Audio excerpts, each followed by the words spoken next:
है पानी ऑन है ना।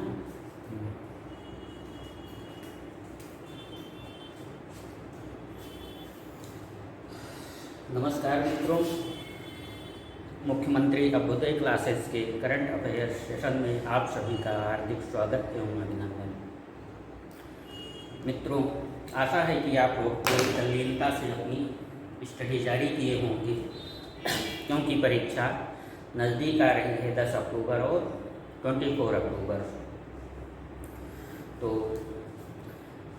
टाइम बहुत अधिक नहीं है, इसलिए पूरी सजगता के साथ, पूरी ईमानदारी के साथ आप सब परीक्षा की तैयारी करते रहें।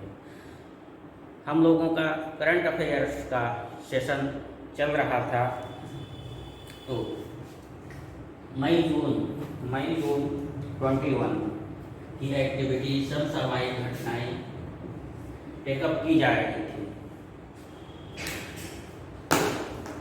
इसी रेफरेंस को आगे बढ़ाते हुए संभवतः प्रीवियस टॉपिक में नेशनल इंटरनेशनल एक्टिविटीज़, राष्ट्रीय परिदृश्य और अंतर्राष्ट्रीय परिदृश्य, मतलब क्या घटनाएं हुई, क्या एक्टिविटीज़ हुई राष्ट्रीय पटल और अंतर्राष्ट्रीय पटल पर एग्जामिनेशन के पॉइंट ऑफ व्यू से जो भी इम्पॉर्टेंट थे आप सभी लोगों को बताए गए, आप सभी ने नोट भी किया होगा और आशा है कि एक रिवीजन उसका आज करके आए होंगे। नेशनल इंटरनेशनल एक्टिविटीज़ के बाद अवार्ड्स, हम लोग पुरस्कार पढ़ रहे थे, जो इम्पॉर्टेंट पुरस्कार एग्जामिनेशन के पॉइंट ऑफ व्यू से, क्योंकि प्रायः एग्जामिनेशन में 1-2 अवार्ड, इम्पॉर्टेंट अवार्ड नेशनल स्तर के या इंटरनेशनल स्तर के परीक्षा पेपर में आते ही हैं। मतलब बहुत रेयर केसेस है कि कभी कभी जो है किसी वर्ष PCS की परीक्षा में अवार्ड से संबंधित कोई प्रश्न ना पूछा जाए। तो कुछ इम्पॉर्टेंट अवार्ड होते हैं, उसे याद कर लेना है आप सबको। तो अवार्ड का हम लोगों का सीरियल चल रहा था, इसमें मिस यूनिवर्स बताया गया था, आप लोग देखे होंगे। मिस यूनिवर्स 2021 विश्व खाद्य पुरस्कार, अरब वर्ल्ड नोबेल अवार्ड, उसके बाद अजय गोल्ड मेडल अवार्ड, विश्व खाद्य पुरस्कार, व्हिटले अवार्ड, ग्रीन ऑस्कर, ये सब जो है चर्चा हम लोग कर चुके थे। ये सब फैक्ट आप लोगों को कल पीरियड में बताया जा चुका था। इसके बाद स्पेन का अवार्ड है, फ्रांस का शीर्ष अवार्ड प्रिंसेस ऑफ आस्ट्यूरियोसिस, ये फ्रांस का जो है स्पेन का शीर्ष पुरस्कार है। स्पेन का शीर्ष पुरस्कार प्रिंसेस ऑफ आस्ट्यूरियोसिस, ध्यान दीजिएगा।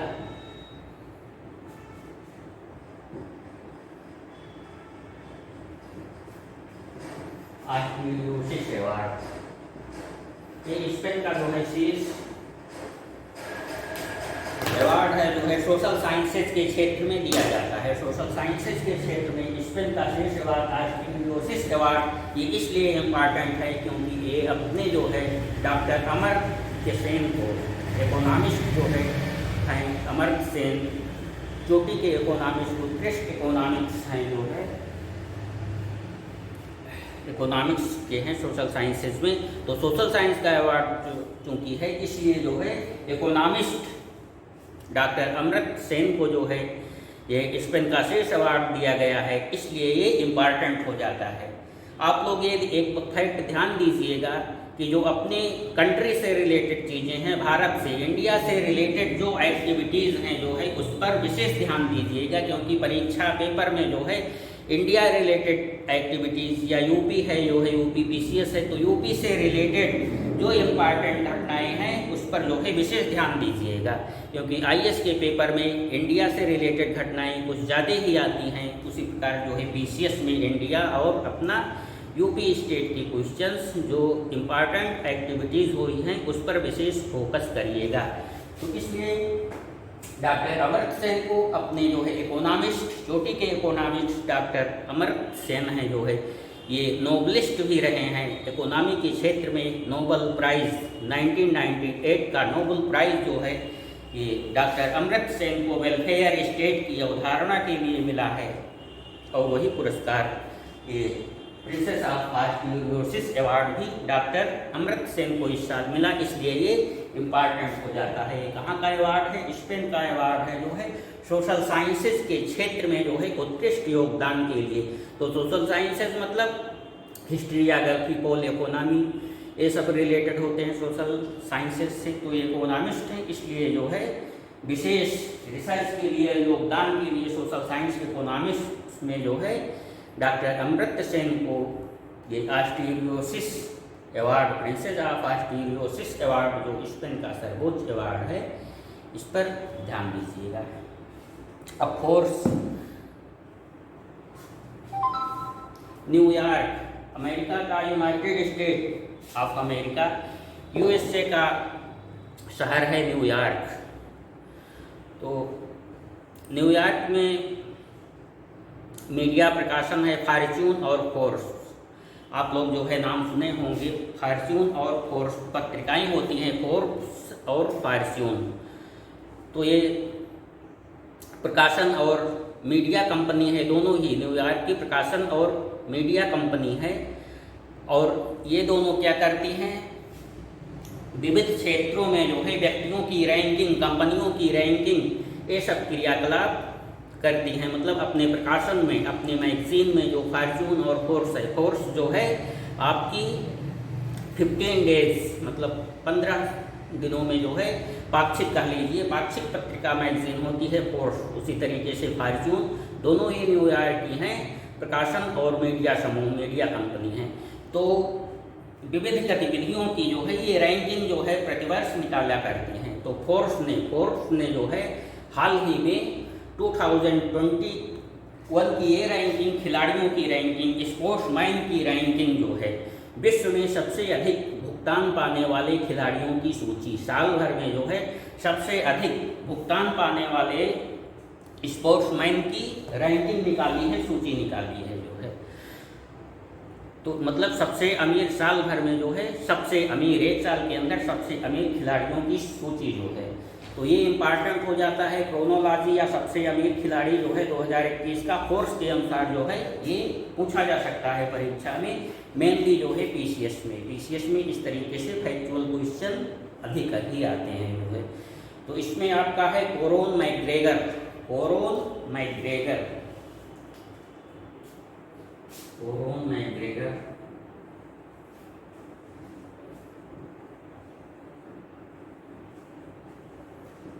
ये आयरलैंड देश के हैं। ये आयरलैंड के जो है मार्शल आर्ट जो है फाइट होती है, मार्शल आर्ट के जो है शीर्ष फाइटर हैं। तो मार्शल आर्ट फाइटर कोरोन मैकग्रेगर जो आयरलैंड देश के निवासी हैं, ये फोर्ब्स अमर अरबपतियों की सूची में फर्स्ट प्लेस पर हैं, प्रथम शीर्ष स्थान पर हैं, ये नंबर 1 पर हैं। जो फोर्ब्स ने जो है ये अमीरों की सूची निकाली है, स्पोर्ट्समैन की सूची, जो कि साल भर में सबसे अधिक भुगतान पाए हैं जो है वो कोरोन मैकग्रेगर है। और ये ध्यान दीजिएगा ये सबसे अधिक पे जो है एडवर्टीजमेंट से पाए हैं, एडवर्टीजमेंट से में जो है ये सबसे अधिक भुगतान पाए हैं। तो नंबर 1 पर विश्व में जो है स्पोर्ट्समैन अमीरों की सूची में आपके कोरोन मैकग्रेगर, आयरलैंड निवासी मार्शल आर्ट फाइटर, ऐसा भी पूछ सकता है कोरोन मैकग्रेगर जो है किससे संबंधित हैं। तो विकल्प दे दिया जाएगा आपका tennis, football, martial art, boxing, ETC। तो उसमें ये ध्यान रखिएगा कि ये मार्शल आर्ट के शीर्ष जो है फाइटर है। सेकंड नंबर पर आपका ये नंबर 1 हो गए, आयरलैंड के रहने वाले हैं लियोन मेसी और रोनाल्डो। आप लोग जो है बहुत अच्छी तरीके से नाम सुने होंगे, लियोन मेसी और रोनाल्डो, ये फुटबॉलर हैं। तो सेकंड पर लियोन मेसी, थर्ड पर जो है रोनाल्डो। ये मतलब फर्स्ट, सेकंड, थर्ड, कोरोन मैकग्रेगर, लियोन मेसी, रोनाल्डो, ये दोनों जो ये फर्स्ट जो है आपके मार्शल आर्ट लियोन मेसी और रोनाल्डो जो है ये फुटबॉल से संबंधित है। इनका प्रायः नाम लियोन मेसी रोनाल्डो का आप सभी लोग विगत कई सालों से सुनते हुए आए हैं। रोनाल्डो तो जो है बहुत सालों तक ये फुटबॉल के नंबर 1 खिलाड़ी भी बने रहे हैं। इसके बाद ये फोर्स की सूची है, ये ध्यान रखिएगा, ये फोर्स की रैंकिंग है। फोर्स जो मैगजीन है, जो पत्रिका है न्यूयॉर्क की जो है, उसकी ये रैंकिंग है। इसी तरीके से ये जो है अरबपतियों की सूची निकालती है, शक्तिशाली महिलाओं की सूची निकालती है, शक्तिशाली नेताओं की विश्व की सूची निकालती है। तो इन दोनों का काम, फॉर्च्यून और फोर्स का काम यही है, जो है विभिन्न क्षेत्रों में जो है रैंकिंग निकालती है जो है। और इससे क्वेश्चन आते हैं जो है, इम्पॉर्टेंट है जो है। फोर्स और फॉर्च्यून की जो भी रैंकिंग है वो इम्पॉर्टेंट होती है और परीक्षाओं में जो है कई बार इससे क्वेश्चन पूछे गए हैं, तो इस पर ध्यान रखिएगा। आपके कोरेन McGregor, Lionel Messi, Ronaldo first, second, third जो है अमीरों की सूची खेल जगत में, जो मतलब साल भर में सबसे अधिक भुगतान किन किन खिलाड़ियों ने पाया है उसकी chronology. Laureus World Sport Award, Laureus World Sport Award, Laureus Germany में स्थित संस्था है जो है, वो स्पोर्ट जो है, स्पोर्ट में जो है साल भर में सबसे अधिक योगदान देने वाले, उत्कृष्ट खेल खेलने वाले, साल भर में स्पोर्ट जगत में जो है इस स्पोर्ट मैन ने जो है योगदान दिया है, उसकी ये जो है award Laureus sports man award जो है प्रतिवर्ष दिया जाता है। तो Laureus sports man award 2021 Rafael Nadal आपके sportsman of the world, sportsman of the world जो है राफेल नडाल स्पेन के फुटबॉलर जो है, इनको मिला है world sportsman of the world, sportsman of the world जो है ये किसका अवार्ड है, लारियंस स्पोर्ट अवार्ड जो है। ध्यान रखिएगा, स्पोर्ट के क्षेत्र में कई अवार्ड हैं, तो लारियंस स्पोर्ट अवार्ड, लारियन जो है जर्मनी में स्थित संस्था है, ये प्रतिवर्ष जो है साल भर में खेलों में उत्कृष्ट योगदान देने वाले खिलाड़ियों को सम्मानित करती है, लारियंस स्पोर्टमैन अवार्ड। तो sportsman of the world, sportsman of the world जो है का अवार्ड किसे मिला है, लारियंस का, ये आपके रोनाल्डो, राफेल नडाल को जो है, राफेल नडाल टेनिस प्लेयर जो है, Rafael Nadal tennis player Spain के जो है, इनको रोनाल्डो को तो मिला था सेकंड नंबर का जो है, लियोन मेसी और रोनाल्डो जो है, इसमें आपका फोर्स की सूची वाला था, फोर्स की सूची। और इसमें राफेल नडाल टेनिस खिलाड़ी जो है स्पेन के world sportsman of the world और woman of the year, woman of the year या sportsman of the year. First जो है स्पोर्टमैन ऑफ द ईयर या मैन ऑफ द स्पोर्ट्स या ओमैन ऑफ द स्पोर्ट। तो woman of the year और man of the year, man of the year मतलब पुरुषों में, मेल खिलाड़ियों में जो है सबसे अधिक उत्कृष्ट योगदान किसने दिया है, राफेल नडाल स्पेन के जो है। इसके बाद ओमैन ऑफ द ईयर किसे डिक्लेयर किया है, नाओमी ओसाका, नाओमी ओसाका, ये जापान की हैं जो है, नाओमी ओसाका, ये भी जो है आपकी टेनिस प्लेयर हैं। तो राफेल नडाल और नाओमी ओसाका जो है ये लारियंस स्पोर्ट अवार्ड जीती हैं, मैन ऑफ द ईयर और ओमैन ऑफ द ईयर खेल जगत में, स्पोर्ट के क्षेत्र में। तो ये दोनों जो है नाम आप लोग याद रखिएगा, जो है इम्पॉर्टेंट अवार्ड है।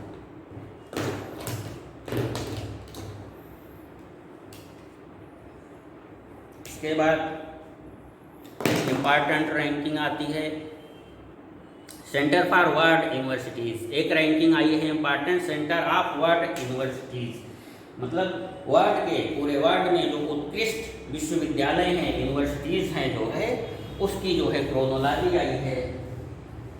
तो मतलब कौन सा यूनिवर्सिटी किस नंबर पर है रैंकिंग में,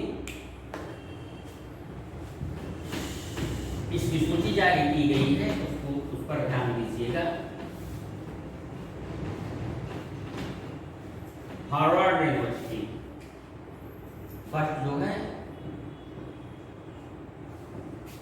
हार्वर्ड यूनिवर्सिटी ये यूएस की है, यूनाइटेड स्टेट ऑफ अमेरिका जो है फर्स्ट रैंकिंग जो है उत्कृष्टता के क्षेत्र में जो है ये जून महीने में रैंकिंग जारी की गई है। तो इसे फर्स्ट जो है फर्स्ट स्टेज जो है फर्स्ट रैंक मिली है हार्वर्ड यूनिवर्सिटी। सेकंड जो है Massachusetts institute of technology, Massachusetts institute of technology, ये भी आपके यूएस में है। दोनों ही संस्थाएं, दोनों ही इंस्टीट्यूट जो है यूनाइटेड स्टेट ऑफ अमेरिका में है। और first second ranking Harvard Massachusetts institute of technology की है, ये ध्यान रखिएगा। और काफ़ी नीचे पायदान पर जो है अपना इंडिया का जो है IIM Hyderabad, Indian institute of management Hyderabad भी जो है इस लिस्ट में रखा गया है, लेकिन उसकी रैंकिंग जो है काफ़ी नीचे है। मतलब इंडिया में तो फर्स्ट आ गया जो है इस सूची के हिसाब से जो है। तो ये वर्ल्ड यूनिवर्सिटीज़ की रैंकिंग है जो है ये प्रकाशित की गई है। तो इसमें मतलब आप ध्यान दीजिएगा कि हार्वर्ड यूनिवर्सिटी नंबर 1 पर यूएस का, इसके बाद मैसाचुसेट्स इंस्टीट्यूट ऑफ टेक्नोलॉजी ये भी यूएस का। और अपने इंडिया की बात करें तो इस लिस्ट में जो है ये इंडियन इंस्टीट्यूट ऑफ मैनेजमेंट जो हैदराबाद का IIM है वो लिस्ट में है, लेकिन इसकी रैंकिंग जो है काफ़ी बिलो है, काफ़ी नीचे है जो है।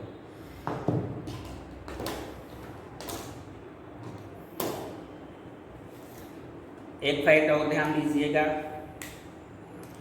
WHO वर्ल्ड हेल्थ ऑर्गेनाइजेशन आप सभी ने पढ़ा है जो है, इसकी चर्चा WHO की भी काफ़ी चर्चा जो है कोविड-19 टॉपिक में हुई है। कोविड-19 के जब कंटेंट आप लोगों को बताए जा रहे थे तो WHO की परिचर्चा, WHO का संदर्भ कई बार वहाँ पर आया है। तो WHO की एग्जीक्यूटिव एक बॉडी होती है जिसके द्वारा वो अपने विविध कार्यों को संपादित करती है। तो एग्जीक्यूटिव बॉडी के हाल ही में चेयरमैन बनाए गए हैं Patrick Amoth. Patrick Amoth Kenya के हैं।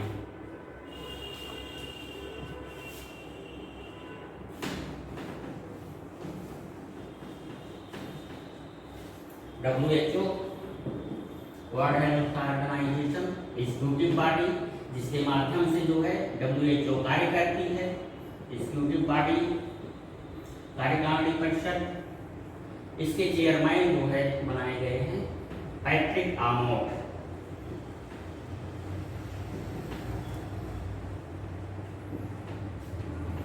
ये इम्पॉर्टेंट इसलिए है क्योंकि इस समय मतलब इसके पहले अपने इंडिया के central health minister doctor Harsh Vardhan ji जो है इनके प्लेस पर थे पैट्रिक आमोट जो हाल ही में नियुक्त किए गए हैं। इनसे पहले जो है केंद्रीय स्वास्थ्य मंत्री डॉक्टर हर्षवर्धन जो है इंडिया की इस एग्जीक्यूटिव बॉडी के चेयरमैन हैं, इसलिए जो है उनके बाद जो है इनकी नियुक्त की गई है। इसलिए ये क्वेश्चन इम्पॉर्टेंट हो जाता है क्योंकि डॉक्टर हर्षवर्धन जी के ठीक बाद में ही आए हैं। तो WHO की एग्जीक्यूटिव बॉडी के चेयरमैन जो है पैट्रिक आमोट जी हैं। पैट्रिक आमोट जी ये केन्या के हैं। इसके बाद अंतर्राष्ट्रीय हॉकी महासंघ, ये भी इम्पॉर्टेंट है। अंतर्राष्ट्रीय हॉकी महासंघ, federation of International Hockey, Federation of International hockey, ये अपना हॉकी जो है अपना राष्ट्रीय खेल भी है। और कभी किसी पीरियड में इंडिया हॉकी में number 1 India team hockey world में जो है हॉकी क्षेत्र में हॉकी की नंबर 1 टीम जो है इंडिया की हॉकी टीम हुआ करती थी। और इसने ओलंपिक में कई पदक जीते हैं।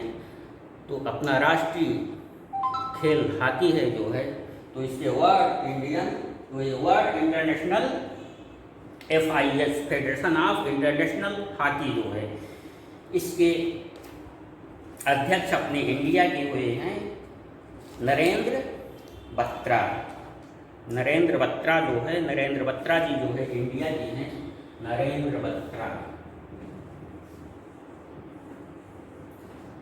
FIH federation of International hockey, के अध्यक्ष चुने गए हैं। और ये नरेंद्र बत्रा जी जो है भारतीय ओलंपिक संघ के भी अध्यक्ष हैं। ध्यान दीजिएगा, ये अपने यहाँ जो है इंडिया में भारतीय ओलंपिक संघ, मतलब ओलंपिक में जो टीम भेजी जाती है, जो तैयारी की जाती है, जो क्रियाकलाप इंडिया से रिलेटेड है जो है, तो अपने यहाँ के ओलंपिक संघ के जो है ये अध्यक्ष हैं। और ये हाल ही में जो है FIH के भी अध्यक्ष नियुक्त किए गए हैं, मनोनीत किए गए हैं।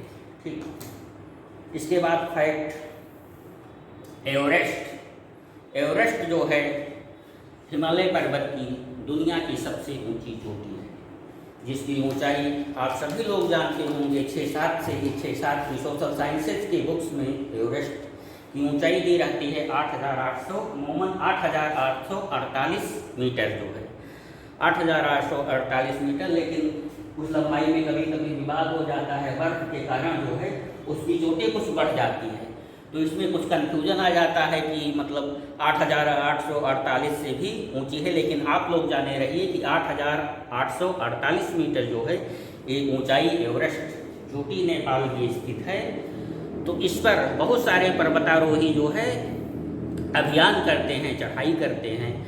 शेरपा तेन सिंह हिलेरी, और हिलेरी जो है फर्स्ट एवरेस्ट पर चढ़ने वाले पर्वतारोही थे। इस बात से आप सब अवगत होंगे, प्रायः जो है कक्षा 6 और 7 की क्लासों से ही ये पढ़ाया जाता है।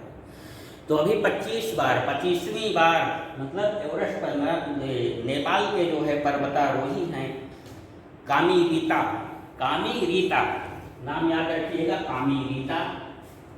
पीसीएस के दृष्टि से इंपॉर्टेंट क्वेश्चन है। कामी रीता ये नेपाल देश के जो है पर्वतारोही है। ये 25वीं बार, 1, 2, 4, 5 बार नहीं, 25वीं बार जो है हाल ही में एवरेस्ट पर अभियान किया है, एवरेस्ट पर चढ़ाई की है जो है। इनका देश नेपाल देश है, नेपाल के पर्वतारोही हैं। तो 25वीं बार, और इन्होंने फर्स्ट बार जो है 1994 को एवरेस्ट पर चढ़ाई की थी जो है 1994 में।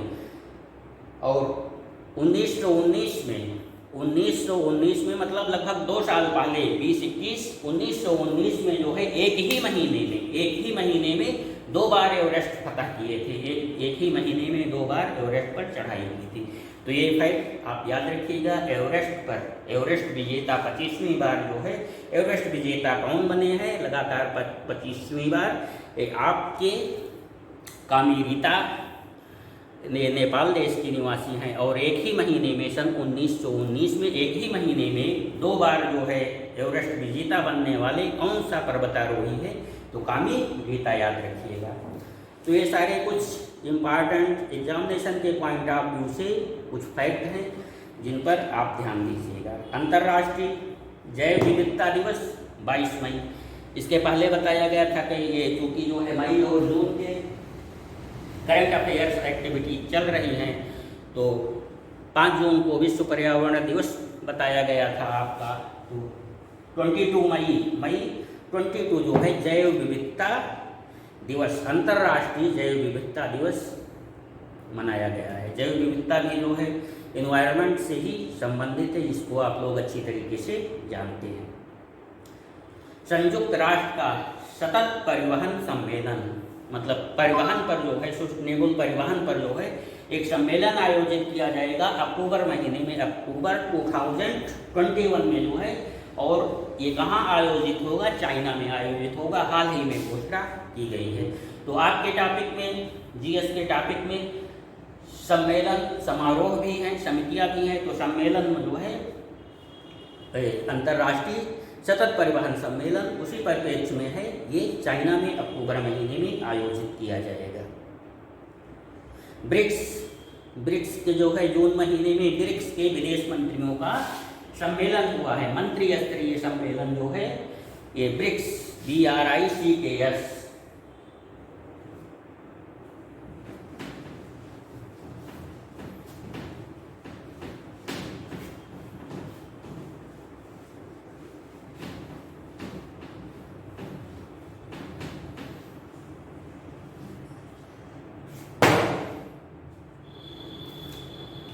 दुनिया में बहुत से मतलब राष्ट्रों के सहयोगी संगठन हैं। ब्रिक्स है, आसियान है, एशियान है, तो WTO है, इस तरीके से बहुत गुड निरपेक्ष है, बहुत सारे जो है संगठन जो है विश्व लेवल के कंट्रीज ने मिलकर के आपसी समझौते के लिए, आपसी सहयोग के लिए बनाए गए। उसी प्रकार से ब्रिक्स एक संगठन है, BRIC, यस ब्रिक्स, 1 2 3 4 5 कंट्रीज इसमें इंक्लूडेड है। Brazil, Russia, India, China, south Africa, recent में जो है ऐड किया गया है सबसे बाद में ये साउथ अफ्रीका। तो आपके Brazil, Russia, India, China, south Africa, ये जो है विश्व की बड़ी बड़ी कंट्रीज हैं, जो है बड़े बड़े कंट्रीज का ये संगठन है। एक ही रहे हैं, ब्राजील बड़ा है अपना जो है, रशिया, सोवियत संघ, इंडिया, चाइना, साउथ अफ्रीका जो है। तो आपसी सहयोग के लिए मेनली जो है इकोनॉमिक क्षेत्र में सहयोग के लिए जो है ये संगठन बनाया गया है। एक दूसरे का इकोनॉमिक डेवलपमेंट करने के लिए जो है सहयोगी बनेंगे, समझौता करेंगे, उसी तरीके से जो है सामाजिक राजनीतिक भी समझ विकसित करेंगे। लेकिन मेनली ये रिलेटेड है ब्रिक्स का जो है संगठन, ये इकोनॉमिक फील्ड के लिए, इकोनॉमिक क्षेत्र में जो है आपसी सहयोग के लिए, इकोनॉमी के अपने यहाँ डेवलपमेंट के लिए जो है ये गठबंधन बना है, समझौता किया गया है। तो इसका मंत्र, इसका जो है प्रतिवर्ष इसके शीर्ष राजनयिकों का, सर्वोच्च राजनयिक मतलब राष्ट्राध्यक्ष स्तर का सम्मेलन होता है 5 देशों के, मतलब साल भर में एक बार, और उसके बाद मंत्री स्तरीय सम्मेलन होता है। मेनली आपके ये इकोनॉमी मिनिस्टर, फाइनेंस मिनिस्टर जो है, विदेश मंत्री जो है, एक साल भर में जो है एक बार सम्मेलन राष्ट्राध्यक्ष स्तर का, और एक बार सम्मेलन जो है मंत्री स्तर का, विदेश मंत्री स्तर का जो है आयोजित किया जाता है। तो अभी जो है विदेश मंत्री स्तर का सम्मेलन आयोजित किया गया हाल ही में, और उसकी अध्यक्षता मतलब भारत का प्रतिनिधित्व जो है विदेश मंत्री अपने कौन है, जो विदेश मंत्री होगा वही जाएगा, तो एस जयशंकर जी इस समय जो है अपने विदेश मंत्री हैं सुषमा स्वराज जी के बाद। तो ये पार्टिसिपेट ब्रिक्स के मंत्री स्तरीय सम्मेलन में किए थे।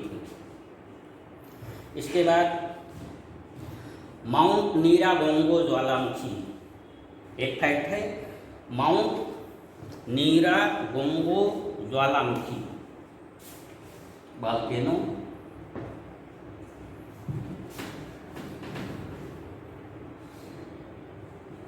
माउंट नीरागोंगो, ये दक्षिण अफ्रीका की कंट्री है कांगो, दक्षिण अफ्रीका, दक्षिण अफ्रीका के कंट्री है कांगो। वहां पर वोल्केनो विस्फोट हुआ है हाल ही में, जो है रिसेंट में वोल्केनो विस्फोट हुआ है। उस वोल्केनो का नाम जो है माउंट नीरागोंगो ज्वालामुखी। तो ये मिलान वाले में ये अक्सर क्वेश्चन दिया जा सकता है कि मिलान वाले में कौन ज्वालामुखी कहाँ है, तो इसका नाम दिया जा सकता है क्योंकि जो है ये रिसेंट है, ज्वालामुखी विस्फोट हुआ है, इसलिए इसको आप तो ध्यान दीजिएगा। माउंट नीरागोंगो ज्वालामुखी कहाँ है, ये कांगो में है, जो है ये फैक्ट लिख लीजिएगा। इसके बाद कुछ अंडर 70 महिला विश्व कप, अंडर 70 महिला विश्व कप 2022 में कहाँ पर आयोजित होगा, ये अभी घोषणा की गई है हाल ही में, इसलिए मई जून की परिघटना है। तो ये आपका आयोजित किया जाएगा इंडिया में। अंडर 20 महिला फुटबॉल विश्व कप, अंडर 17 का जो है लोगों का, स्पोर्ट्समैन का, फुटबॉलर का जो विश्व कप है फुटबॉल का, वो महिलाओं का, वो अपने इंडिया में ऑर्गेनाइज होगा, आयोजित किया जाएगा। तो अंडर 20 विश्व महिला फुटबॉल कप का आयोजन 2020 में इंडिया में होना है, इसे ध्यान रखिएगा। FIS, अभी ये बताया गया, FIS के chairman Narendra Batra ji, Federation of International Hockey, Federation of International Hockey अपनी रैंकिंग निकालती है। इसी तरीके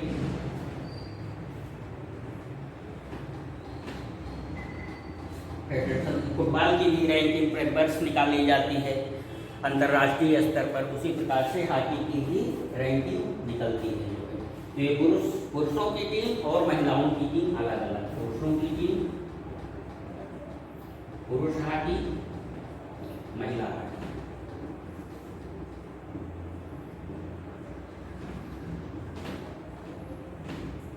ये कौन संस्था निकालती है? फेडरेशन ऑफ इंटरनेशनल हॉकी, जिसके जो है हाल ही में अध्यक्ष चेयरमैन जो है बने हैं नरेंद्र बत्रा जी।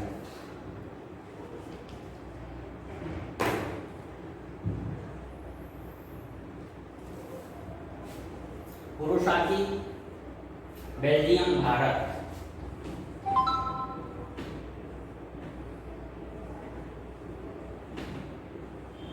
बेल्जियम फर्स्ट पर, अपना इंडिया फोर्थ पर।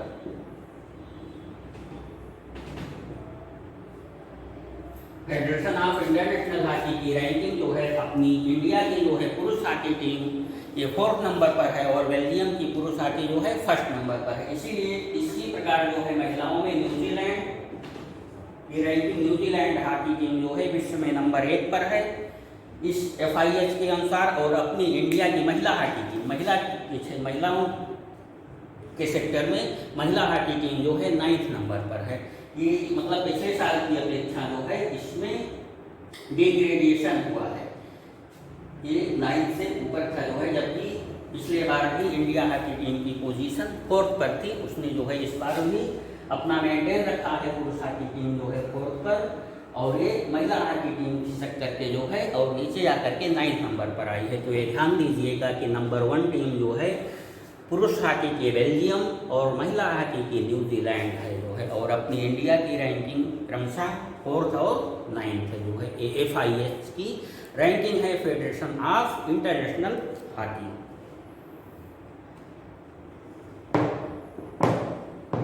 Star gazing the players of my life, star gazing the players of my life, ये बुक है, हाल ही में प्रकाशित हुई है। ये क्रिकेटर, अपने इंडिया के क्रिकेटर रवि शास्त्री जी की बुक है।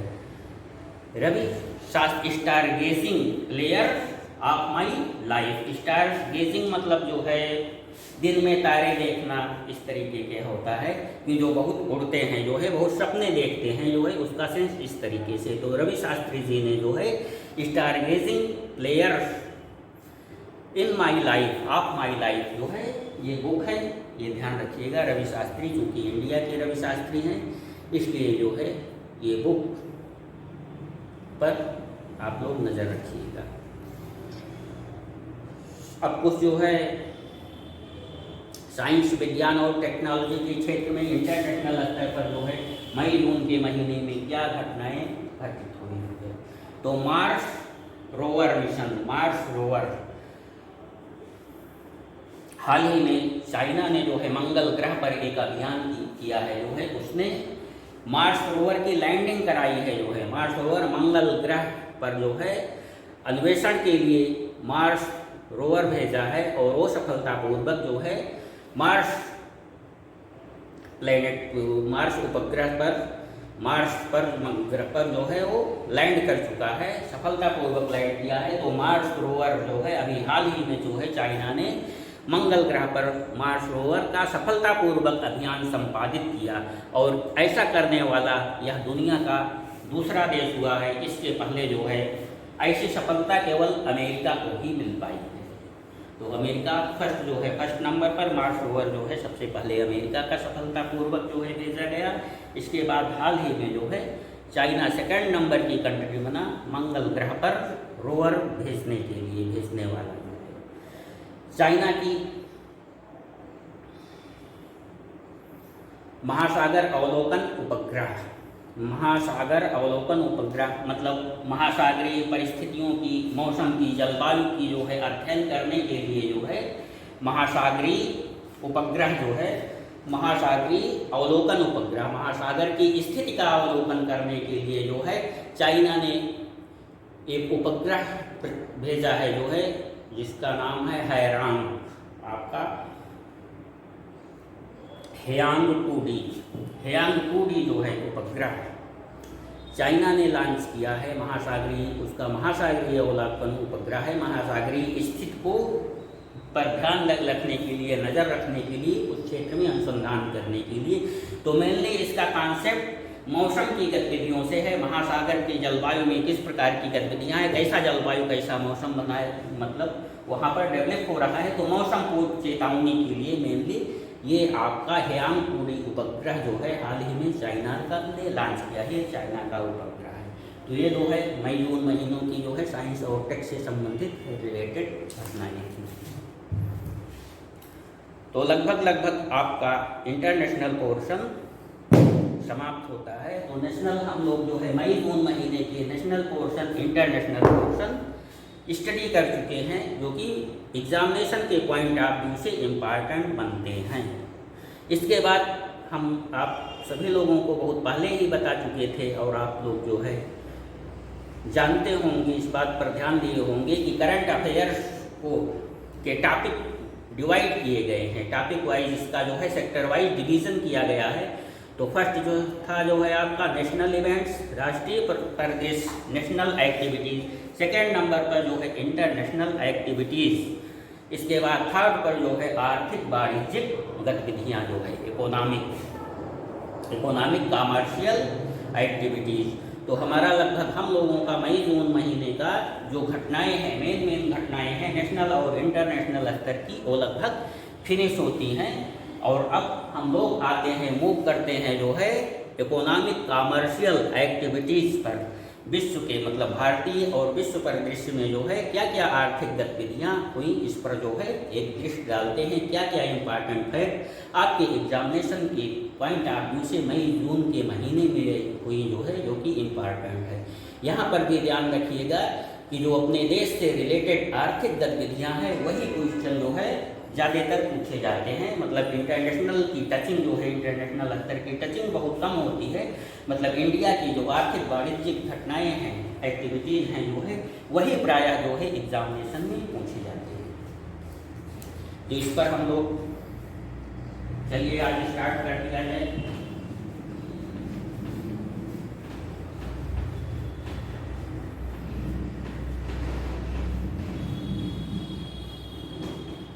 जीडीपी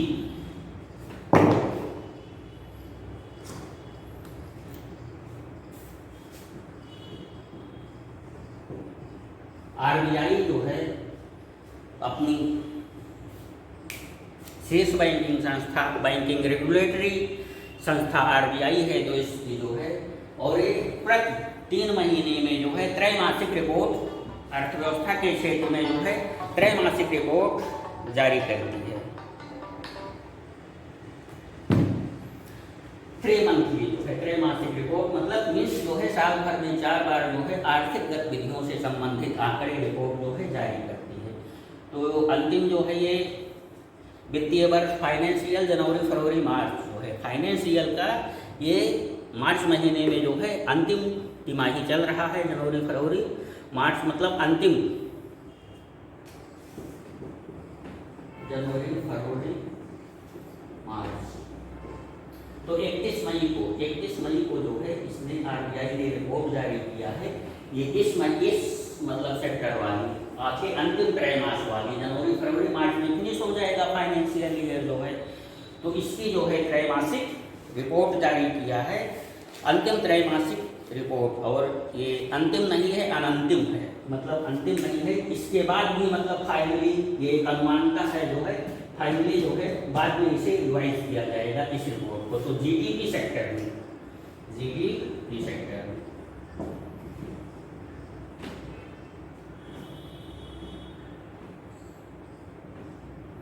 1.6% की वृद्धि इस अनंतिम तिमाही में जो है 2020-21 जो चल रहा है, अनंतिम त्रैमास जो है ये जनवरी फरवरी मार्च वाले पीरियड में जो है, इसमें जीडीपी की वृद्धि दर प्रीवियस से 1.6% अधिक हुई है। तो यहाँ भी आप सबको जो है हर टॉपिक पर जो है, हर लेक्चर में जो है कोरोना महामारी की त्रासदी देखने को मिल रही है। उसी तरीके से जीडीपी सेक्टर में ये भी देख लीजिए, कोरोना की छाया, कोरोना का इफेक्ट क्या है जो है कि हमारे अंतिम तिमाही में जीडीपी जो है देश की केवल 1.6 वृद्धि हो रही है इस तिमाही में, अंतिम तिमाही में। अंतिम रिपोर्ट है आरबीआई की जो इस टाइम पीरियड के लिए 31 मई को जारी किया है, तो उसमें जीडीपी की ग्रोथ रेट जो है 1.6% है। और ऑल ओवर मतलब जो एवरेज निकाला जाए जो पूरे देश में, पूरे वित्तीय वर्ष में जो है आपकी अप्रैल से लेकर के मार्च 20 तक जो जीडीपी की ग्रोथ रही है वो माइनस में है, -7.3।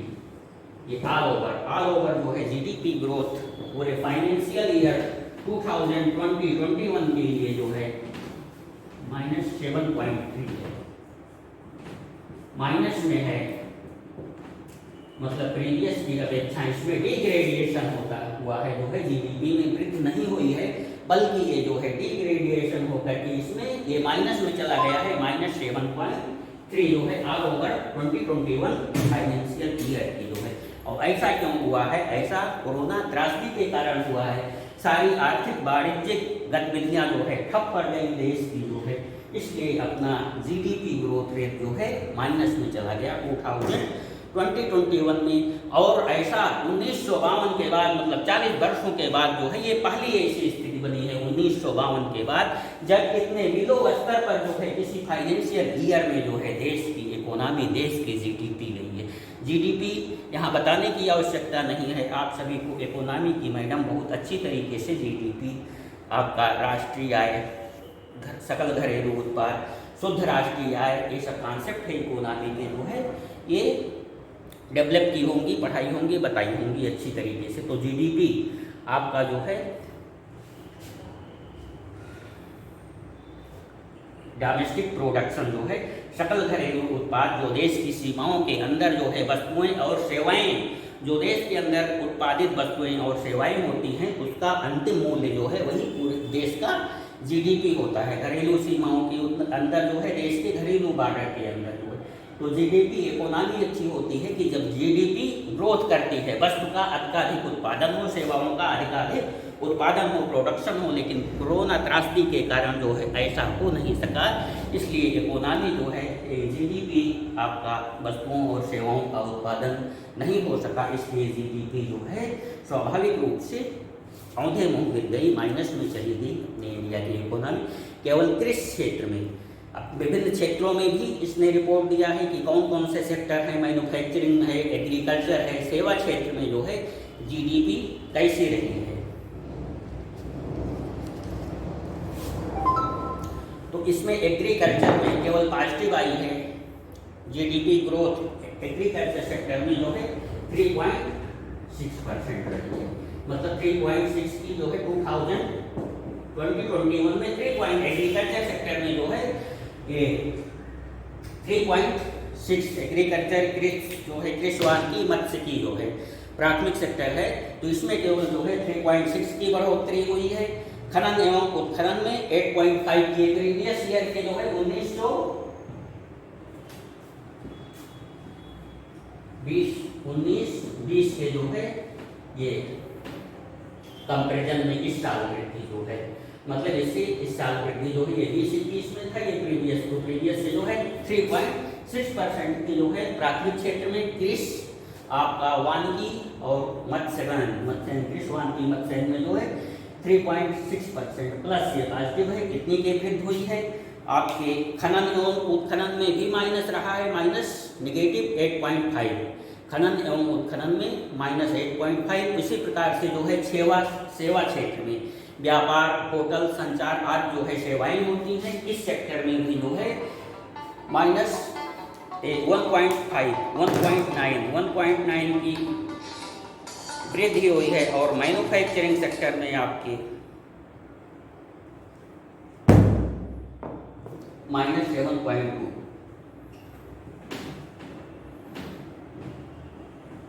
ये मैन्युफैक्चरिंग में भी माइनस आया, एग्रीकल्चर में पॉजिटिव आया, एग्रीकल्चर वानिकी मत्स्य, इसके बाद सेवा क्षेत्र, होटल, व्यवसाय, संचार सेवाएं,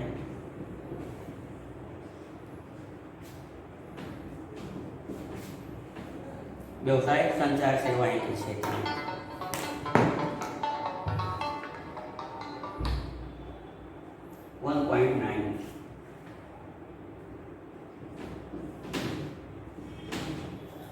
इसके बाद खनन एवं उत्खनन,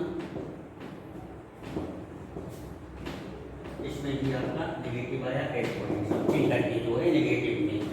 तो इस प्रकार से जो है आप जीडीपी देख रहे हैं 2021 में जो अनंतिम आकलन हुआ है, जो है अनंतिम आकलन आपका तीसरी तिमाही के लिए फाइनेंशियल ईयर आपका 21 के जनवरी फरवरी मार्च में जो आकलन होता है उसका मई में आकलन हुआ।